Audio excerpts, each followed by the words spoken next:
The station was dying. Flickering lights buzzed overhead, casting long shadows in the narrow corridor.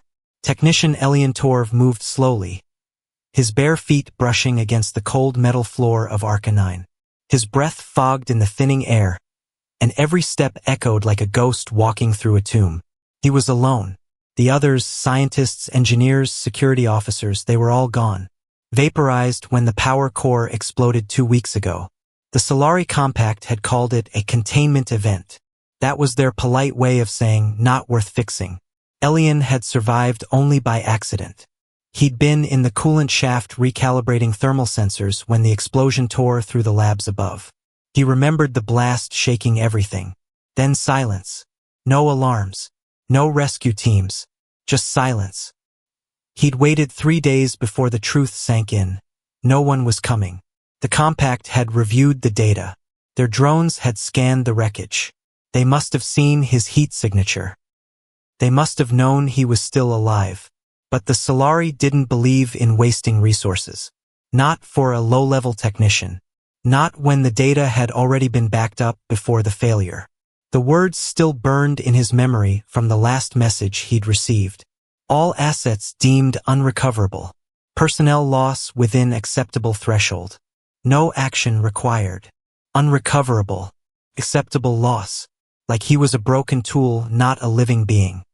He sat now in the shadow of the emergency terminal, chewing slowly on a ration cube that tasted like sand and metal. The air recycler wheezed weakly behind him, struggling to keep up. His oxygen was at 24%. Power at 9%.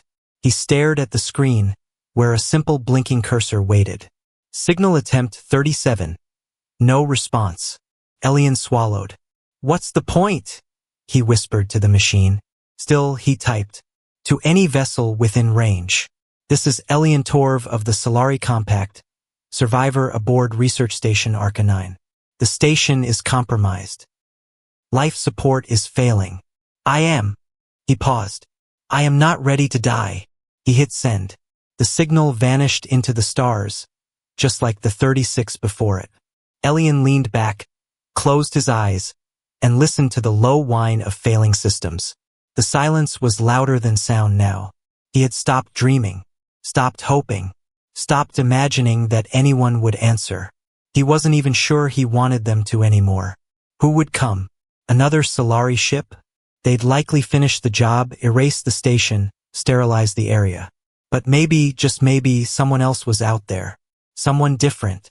He laughed bitterly. The idea was ridiculous. No one ever came to this sector. It was classified barren, no trade routes, no habitable planets, no reason to exist. Except for Arca 9. A place where the compact tested ideas that were too risky for populated zones. A graveyard of science.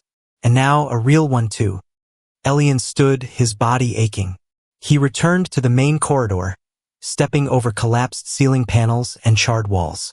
At the far end was the observation deck, the last place on the station that still felt real. The window stretched across the entire wall, showing a view of the dead planet below. Cold, rocky, forgotten. Above it, stars blinked like silent watchers. He pressed his hand to the glass and stared. Is anyone really out there? Then, without warning, the signal light on the console behind him blinked once. Then again. He turned slowly. Incoming transmission detected. He froze. The machine beeped, steady and calm. He ran to the console, heart racing, hands trembling. Source: unregistered ship. Signal origin uncatalogued. It wasn't compact. He leaned closer. The signal was primitive. Analog almost, but real. He stared at the waveform. There was no encryption. No command structure. Just rhythm. Repeating pulses. A call. A simple call. "Computer," he said, voice cracking. "Analyze transmission." The computer responded after a pause. "Pattern suggests intelligent origin. Language unidentified. Structure consistent with attempt to communicate." Elian sat down hard, not sure whether to cry or laugh. For the first time in weeks, something had changed. Not Solari. Not automated. Someone else. And they had heard him. He typed fast, heart pounding. He didn't know what to say. No protocol for this. No guide. So he sent the simplest reply he could think of. I'm alive. Please help. He pressed send. And waited. Seconds stretched like hours. Then, reply received. He stared at the screen. The reply was short. Only 4 words, translated roughly. We're coming. Hold on. Elian blinked. Then whispered. Humans. He had read about them. Low-tech. Unpredictable. Emotional. The compact had dismissed them as inefficient, reckless explorers with short lifespans and shorter attention spans. But they were coming. For him. And suddenly, Elian Torv didn't feel quite so alone anymore. Not yet saved. But not forgotten. Not by them. Not by humans. The air inside Arca 9 was growing thinner by the hour. Elian could feel it in his chest. Tight, shallow breaths. Every movement took more effort. His limbs ached, and a faint ringing buzzed in his ears like a warning. But he didn't stop. He couldn't. Not now. They were coming.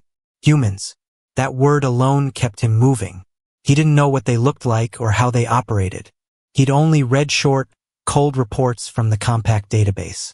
Descriptions like inconsistent behavior, rapid biological cycles, and emotion-driven decision-making. The Solari had studied them briefly and moved on, deciding they weren't worth much attention. But now, Elian was betting his life on them. He had moved back to the comms room. It was the most stable section left, with its systems mostly intact. He'd already cleared debris and reconnected parts of the power array to boost the antenna strength. Now, his focus was on staying alive long enough for the Dauntless, that was their ship's name, to reach him. He replayed the last message. A woman's voice, clear but distorted through static. We see your signal. Hold on. We're on our way. No rank. No codes. Just human words. Warm and direct. Elian repeated the timing. Their ship was still days away. Maybe 5. Maybe 6. He didn't have that long. Computer, he rasped, his voice dry. Calculate remaining life support. Oxygen level at 19%. Estimated duration. 3.5 days at current usage. He exhaled slowly. And if I shut down secondary lights and heating in Sector 2? The computer hummed for a moment. Estimated duration extends to 4.1 days. Not enough, but close. He powered down the lights immediately. The corridor went dark behind him, swallowed by shadows. His hands shook slightly as he grabbed a nutrient pack from the wall. The rations had been meant for a crew of 15. Now they were all his, but even that advantage was slipping away. Without power to the hydroloop, the food would rot within days. He didn't eat much. Just a few sips. Just enough to keep moving. Back at the console, he typed a short message. Oxygen falling. Life support low. Need faster arrival. Please advise. He pressed send. Then waited. Minutes passed. 10. 15. No reply. He told himself it was the delay, the distance. But doubt crept in like the cold air through the broken vents. Maybe the signal was lost. Maybe they changed their minds. Or maybe the Solari were right. Maybe humans didn't keep their promises. Then the console blinked. New message received. His heart jumped. He opened it immediately. We're increasing speed. Cutting off supplies to other sectors to divert power to engines. Estimated arrival, 3.1 days. Hang in there, friend. Friend. That word. It didn't mean much in Solari culture. There were colleagues, superiors, subordinates. But friend? That was a soft word. Unmeasurable. Vague. But when he read it, something in him cracked. He leaned forward, resting his forehead against the cold console. For the first time since the explosion, he let himself feel it. Not fear. Not anger. Hope. He didn't cry. Solari didn't believe in crying. But his breath trembled as if something inside was melting. After a few minutes, he sat back up and typed another message. Acknowledged. Attempting to stabilize until arrival. Thank you. Then he paused. He added one more line. I've never had a friend before. He sent it without thinking.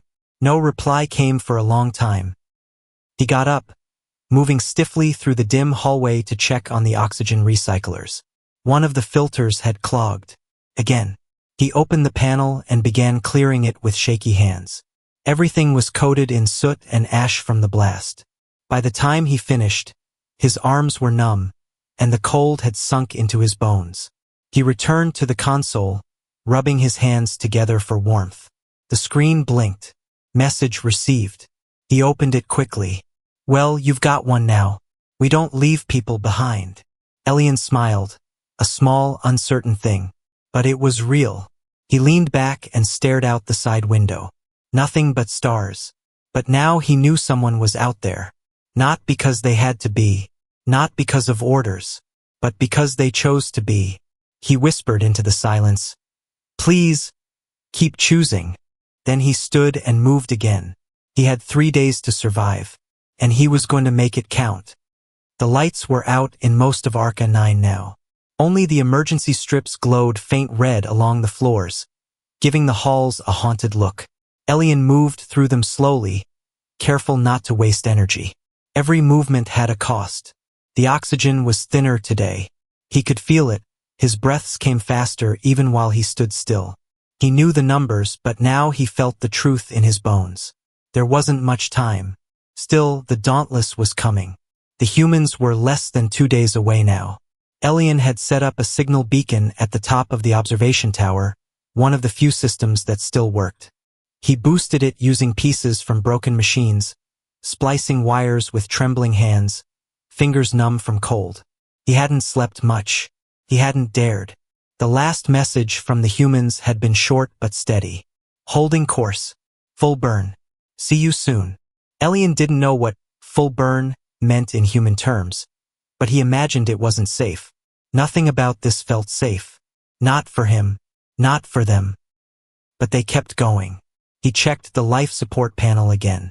Oxygen, 11%. Estimated duration, 1.1 days. He was running out of time. He leaned forward, tapping a command into the console. Computer, is there any backup tank remaining? One auxiliary tank located in storage room B7. Oxygen purity 84%. He blinked. That room had been sealed since the blast. The hallway leading to it had collapsed. Half the ceiling caved in. That's why he hadn't checked it before. He stood up too fast, and the world tilted. His vision dimmed. He grabbed the console and waited for the spinning to stop. Then he grabbed his toolkit. He had to try. The hallway to B7 was worse than he remembered. Crushed beams, scorched panels, wires hanging like dead vines. He climbed over debris, coughing, each breath heavier than the last. When he reached the storage room door, he nearly collapsed. It was jammed shut, lights dead, panel cold. He dropped to his knees and started pulling the cover plate off. Wires spilled out, and he began rerouting them, bridging power from the emergency lights. After 20 minutes of work, the door hissed open an inch. He wedged a pipe into the crack and pushed with what strength he had left. The door slid just wide enough for him to slip through. Inside it was cold and dark, but the tank was there, lying on its side, undamaged. He dragged it back through the door, breath ragged, heart hammering. By the time he reached the life support room again, his legs gave out. He collapsed next to the console and stared up at the ceiling, trying to breathe. Minutes passed. Finally, he rolled over and connected the tank. The system blinked. The numbers updated. Oxygen restored to 18%. Duration extended to 1.9 days. Elian laughed. A short, rasping sound. It hurt to laugh, but he didn't care. He had bought himself just enough time. Maybe. He crawled back to the comms console and checked for messages. There was one. ETA 22 hours. Are you stable? He replied slowly, hands shaking. Barely. Found backup tank. You. The reply came faster this time. Burning hot. Our engines weren't built for this speed. Hull temp rising. But we're holding. Elian stared at the screen. They were risking their ship for him. He typed. Why are you doing this? There was a long pause. Then came the answer. Because you're out there. Alone. That's enough. Elian sat in silence. letting those words sink in. His people had left him because he wasn't important enough to save. No value, no benefit. But these humans, these strangers, had made a different choice. They didn't run the math. They didn't check efficiency scores. They just saw someone in need and answered. He sat there, tired but not empty. Not anymore. Outside, the stars blinked across the black sky. He watched them for a long time, imagining the human ship tearing through the dark, straining to reach him, breaking their limits. For him, he didn't know if he'd survive long enough. He didn't know if their ship would hold together. But he knew one thing. They were coming. And for the first time since the explosion, Elian truly believed. He wasn't going to die alone. The station shook. Not a big tremor. Just a faint, deep groan that rattled the floor under Elian's feet. He froze. That wasn't normal. He turned to the nearest console, tapped the screen. No alerts. No collisions. No systems online that could cause movement. So what was it? The station groaned again. A slow, drawn-out sound like metal under pressure. "Computer," he whispered. "Identify the source of vibration." The computer took a moment to respond. "Unidentified. No system-generated activity detected." Elian's skin went cold. He stepped toward the corridor, holding his breath, listening. The lights flickered above him. The air felt different, charged like something was coming. Then he heard it. Faint footsteps. Not steady. Cautious. Measured. Elian ducked into the shadows. He crouched behind a pile of broken panels and stared down the corridor. Nothing. Then a shape moved. It was fast and silent. A dark figure gliding past the end of the hallway. Not human. Not Solari. The armor was too clean, too sharp. And no lights, just shadows. His stomach dropped. Solari operatives. Stealth units. They had come after all. Not to save him. To erase him. To clean up the mess. Elian's breathing sped up. He backed away slowly, keeping low. If they were here, then the compact had changed its mind, not to rescue but to secure the research. And remove the witness. He returned to the control room, heart pounding. He shut the door quietly and locked it from the inside. He activated the emergency comms. "Dauntless, this is Elian. Compact operatives are on board. Repeat, compact operatives are on station." A short pause. Then a response. "Understood. We're 4 hours out. Can you hold out until then?" He swallowed hard, looking at the door. It was reinforced but only meant for pressure loss, not armed intrusions. He typed quickly. "I'll try. They haven't seen me. Yet. We'll get there faster if we can. Hold tight, Elian." He stared at the screen. "Hold tight," they'd said. He was shaking. But not from fear. Not entirely. From something else. Determination. He had two choices. Wait and hope the door held. Or do something. He picked up a broken console cable and pulled the casing off. Then he reached for his toolkit. He had built most of this station. He knew its wiring, its flaws. If they were going to find him, he wouldn't make it easy. He set to work rerouting power to the lower decks, trying to mimic his heat signature in another room. It wasn't perfect, but if they were scanning for body heat, they'd go there first. Then he disabled the cameras in his section. If they couldn't see him, they'd have to guess. The station trembled again, closer this time. Elian slipped into the side maintenance hatch and crawled through the vent, clutching a small metal pipe in one hand. He didn't have a weapon, just a brain. And time. Barely. After 15 minutes of slow movement, he reached the old gravity core. It had been offline since the explosion, but the wiring still worked. He connected the remaining charge to the door locks on level 3, causing them to slam open and shut on a loop. Noise. A distraction. Back in the command center, he watched the internal sensors. The dark figures moved away from his sector. It had worked. For now. Then a proximity alert flashed red. External vessel detected. He blinked. No, impossible. He opened the external cameras. A small ship had just dropped from FTL and was moving in fast. Boxy. Patched. Burning hot. Its hull lit red from engine strain. The Dauntless. A message blinked onto the screen. This is Captain Alyssa Grant of the Dauntless. We are docking now. Hold on, Elian. His hands shook as he typed. They're still here. Solari units. 3 minimum. Armed. We've got people trained for this, she replied. We're coming in. Elian moved quickly, unlocking the main service corridor and heading toward the docking ring. The station shuddered again. Then a loud clang echoed through the metal walls. Docking complete. He ran, gasping for breath, every step echoing in the silence. A hiss of air. The outer hatch opened. 3 humans in suits stepped inside, weapons ready. The front one lifted her visor. Dark hair, sharp eyes, calm under pressure. Technician Torv? She asked. He nodded. Yes, I'm here. She smiled. Good. Let's get you out of here.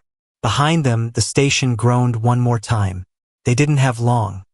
Elian ran beside the humans, his legs aching, lungs burning. The air was thinner than ever now, but he didn't care. They were here. Real. Flesh and blood. He couldn't stop staring. Captain Alyssa Grant led the group with calm urgency. Behind her was Koji, a quiet engineer who scanned every corridor, watching for danger. The third was Rena, the medic, who kept looking back at Elian with concern. Are you injured? Rena asked. No, Elian said, panting. Just tired. And overwhelmed. Welcome to being human, she said with a small smile. They turned a corner and stopped. Up ahead, the hallway lights flickered. At the far end, a shadow moved. One of the Solari operatives. Alyssa raised her weapon fast. Cover, she whispered. Koji and Rena dropped low behind a console. Elian stood frozen, unsure what to do. The Solari stepped into view, tall, sleek, armored in dull silver. Its face was covered by a mirrored mask. No expression, no hesitation. Elian Torv, it called out in a cold, emotionless voice. You are property of the compact. Return now. Property, Alyssa muttered. Nice people you come from. They abandoned me, Elian said loudly, anger rising in his voice. They didn't want me until I became a problem. The operative took a step forward. Do not resist. Surrender now or be neutralized. Alyssa didn't flinch. Yeah, no thanks. She pulled the trigger. A flash of light burst down the hallway, hitting the floor near the operative's feet. The shockwave sent sparks flying. The Solari ducked back. Move, Alyssa shouted. They ran the other way, boots slamming against the metal floor. We'll lead them away from the dock, Koji said. But we've got to go now. They turned a corner into the docking bay. The Dauntless waited, scorched, patched, beautiful. The ramp was down, the airlock open. Elian stopped in front of it and stared. You're serious, he whispered. This is real. You came for me. Alyssa turned to him. You're not the first life we've saved, Elian. But you might be the first who ever doubted it this much. Suddenly, an explosion shook the wall behind them. A blast door jammed shut. The Solari were close. Koji ran inside to prep the ship. Rena grabbed Elian's arm. In. Now. They sprinted up the ramp. The airlock sealed shut behind them. Inside, everything was different. The Dauntless was loud. Alive. Wires ran along walls like vines. Panels were mismatched. Tools hung from hooks beside emergency snacks. It smelled like burnt circuits and coffee. And yet, to Elian, it felt like home. He stumbled into the crew bay and collapsed onto a bench. Alyssa followed, giving orders through a headset. Engine's hot, she asked. Overheating, Koji replied. But holding. Then punch it. Outside, the station walls blurred. The Dauntless lifted, then shot forward, breaking free of Arca 9 with a low rumble. Behind them, lights from the Solari shuttle blinked in pursuit. We're being followed, Rena said, checking the rear feed. Alyssa sat across from Elian. Do they want you back? Or do they just want you gone? Elian met her eyes. They want their secrets gone. I became one. Then let's make sure they don't get what they want. Koji called over the comms. Engaging jump drive in 30 seconds. Strap in. Elian grabbed a safety harness. Rena helped secure him. He looked over at her. "Why are you doing this?" he asked. "Why are you risking so much?" She smiled again. "Because no one should die alone." The ship began to tremble. A deep hum filled the cabin. Lights flickered. Then, boom! The stars outside stretched into lines. They were gone. In hyperspace, Elian let out a shaky breath. He closed his eyes. Alive. Safe. For now. The hum of the ship was steady now. Not shaking. Not exploding. Just moving fast and smooth through hyperspace. Elian sat strapped into his seat, staring at the floor of the Dauntless, hands still shaking a little. He was off the station. Alive. The medic, Rena, brought him a cup of warm liquid. "Drink." Slowly. Elian sniffed it. It smelled sweet and earthy. Nothing like compact rations. "What is it?" he asked. "Tea," she said with a small grin. "Calms nerves." He sipped. Warmth spread down his throat and settled in his chest. Felt gentle. Kind. A soft thing in a hard universe. Alyssa stepped into the cabin, pulling off her gloves. Solari gave up the chase. They didn't follow into jump space. Elian looked up. "They'll come again." "Let them," she said. "We don't leave people behind, remember?" He looked at her, unsure of how to respond. No one had ever said something like that to him. Not seriously. Not in danger. Not when it cost something. Koji walked in, wiping oil from his hands with a cloth. "Engines are running hotter than I like, but we'll make it to safe space." "How far?" Elian asked. "About 12 hours. Elian nodded slowly. 12 hours. That used to mean nothing. Now it felt like a miracle. He set the tea down and looked around. The crew worked with easy movement, talking to each other without rank or fear. Orders came like suggestions. Everyone listened. Everyone helped. It was messy, loud, alive. "You all trust each other," Elian said. Alyssa raised an eyebrow. "Of course. In the compact," he said. "Trust isn't given. It's calculated. Based on performance. Efficiency." Koji chuckled. "That sounds exhausting." "It is," Elian admitted. They sat in silence for a moment. Then he spoke again. "Thank you for coming." "You're welcome," Alyssa said simply. "We'd do it again." He looked down.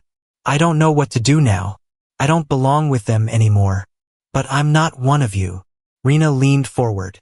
"Maybe not yet, but you're alive. That's a good start." Elian nodded. He could feel something shifting inside him, like old wires being cut, and new ones just beginning to spark. He stood slowly and followed Koji to the back of the ship. "Can I help?" Koji blinked. "Help? With repairs, systems, anything." Koji smiled. "Sure. Follow me." They entered the engine bay. It was chaos. Tools scattered, pipes rattling, warning lights blinking. Elian stared at it all, shocked. It looked barely held together. "This runs?" he asked. "Barely," Koji laughed. "But we keep it moving." Elian crouched by a flickering panel. "This capacitor's overloaded." "Yeah, we've replaced it twice. Still cooking." Elian reached into his pocket and pulled out a small silver cube. "This is from the station. It might help." Koji raised his eyebrows. "What is it?" "Compact heat regulator. Military grade. Can adapt power flow." Koji whistled. "Fancy. You sure you want to give it up?" Elian looked around at the rattling, coughing machine that had saved his life. "Yes," he said. "You've already given me more." Together they worked. Elian guided Koji through the wiring while explaining the function of the cube. After an hour, the system stabilized. The flickering stopped. Koji stared at the results. "That just doubled our engine life." "It's a start," Elian said quietly. Alyssa's voice came over the intercom. "All hands report to command. We're approaching friendly space." Elian followed Koji back up to the bridge. Through the viewport, the stars swirled less now, coming back into normal shape. A large space station appeared in the distance. Bright lights, cargo ships, traffic lanes. Human territory. Rena appeared beside him.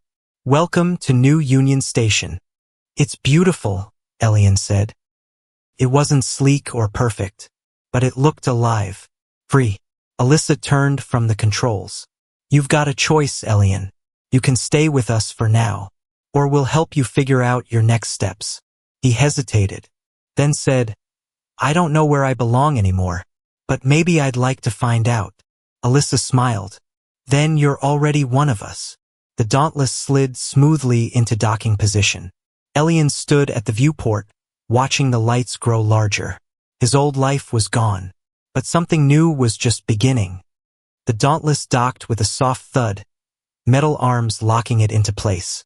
A hiss of pressurized air flowed through the ship, and for a few moments, everything was quiet.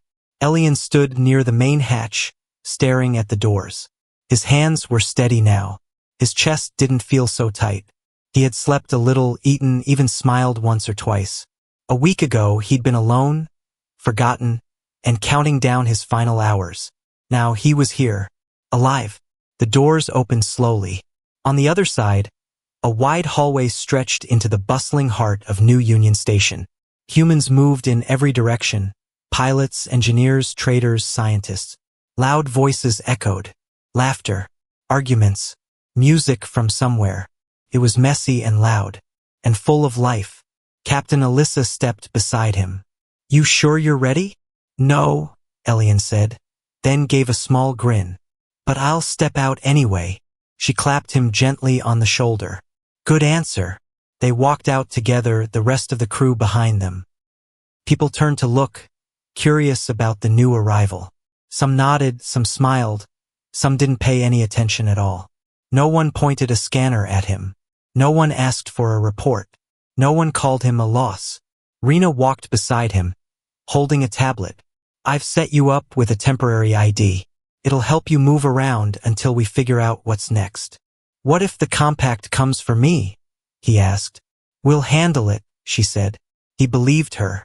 They stopped at a small lounge near the main deck. A view of space stretched across the far wall, ships drifting past like lazy fish in a black sea. Koji and Alyssa sat down at a corner table and waved him over. Elian hesitated. "You saved me. That debt feels heavy." Koji leaned back in his chair. "Don't think of it as a debt. Think of it as the beginning of something." Elian slowly sat down. "I don't have much to give back." "Not true," Alyssa said. "You've got knowledge, skill, experience. You fixed our engine better than we've ever managed." And, Koji added, "You've seen the compact from the inside. If they come back around, we'll need someone who understands how they think." Elian looked out the viewport. "They don't think like you." "We know," Alyssa said softly. "That's why we need you." He turned back toward them. "You really mean that?" "Yes." A silence settled over the table. Not awkward, just full. Then Alyssa stood up. "We're leaving for another run in 3 days. Our route takes us past unclaimed space. You're welcome to join the crew." Elian blinked. "As what?" She shrugged. "Tech advisor, translator, or just someone with a steady hand and a curious mind." Elian looked at the stars again. 3 days. A whole new future in front of him. "All right," he said. "I'm in." Koji raised his drink. "To the new guy. To second chances," Rena added. Alyssa smiled. "To showing the universe that saving one life is always worth it." They tapped their cups together. Elian didn't have one, so he just nodded. That night, Elian stood alone by the giant viewport in the crew quarters. The station lights behind him flickered slightly. Ahead, stars stretched on forever. He thought about Arca 9, about the silence, the cold, the walls closing in. He thought about the Solari and their decision, quick, calculated, final. And then he thought about the Dauntless, about the strange, loud humans who changed everything by simply showing up. No perfect plan, no high-tech strategy, just kindness, choice. He rested his hand on the glass. Maybe he didn't know what would come next. Maybe danger would return. Maybe the compact would chase him. But now he had a ship, a crew, a chance. And that was enough. With a final glance at the stars, Elian whispered to the void, "Thank you for answering."